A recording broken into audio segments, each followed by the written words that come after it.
بھی صحابہ کے کیا نعرے لگا رہے ہیں، کچھ نہ کچھ وہ کر کے گئے ہیں، دین کے اوپر کچھ نہ کچھ لگا کر گئے ہیں۔ آج آپ جائیں نا، جن لوگوں نے دین کے لیے کچھ لگایا ہے ان سے جا کر پوچھیں، آپ جا کر اسامہ بن لادن سے پوچھیں کہ تو نے دین کے لیے کیا لگایا، وہ آپ کو بتائے گا۔ عرب کا مالدار آدمی تھا، کمزور نہیں تھا، پیسہ، بنگلے، کوٹھیاں، عیاشی کر سکتا تھا، لیکن چھوڑ دیا، سارا کچھ چھوڑ کر وہ افغانستان کے پہاڑوں کے اندر جا کر بیٹھا، 4 دن 5 دن بھوک کاٹی اور اپنی جان دین کے لیے پیش کی۔ وہ ہے نا آج کیا اللہ نے اسے عزت دی، کیا مقام دیا کہ مسلمانوں کے اندر اللہ نے اسے اتنی عزت دی اور کافروں کے اندر اللہ نے اس کا روک دیا۔ آج بھی اگر کافر اپنے بچے کو سلاتے ہیں، سلاتے وقت کہتے ہیں کہ سو جا ورنہ اسامہ آ جائے۔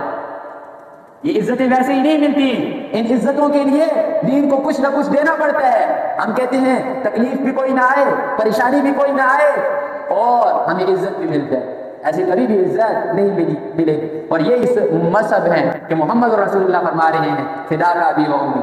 سارے صحابہ نے محمد رسول اللہ پر اپنے ماں باپ کو قربان کیا۔ کوئی بھی بات کرتے تھے کہتے تھے فداک ابی و امی یا رسول اللہ، ہمارے ماں باپ قربان ہو آپ پر محمد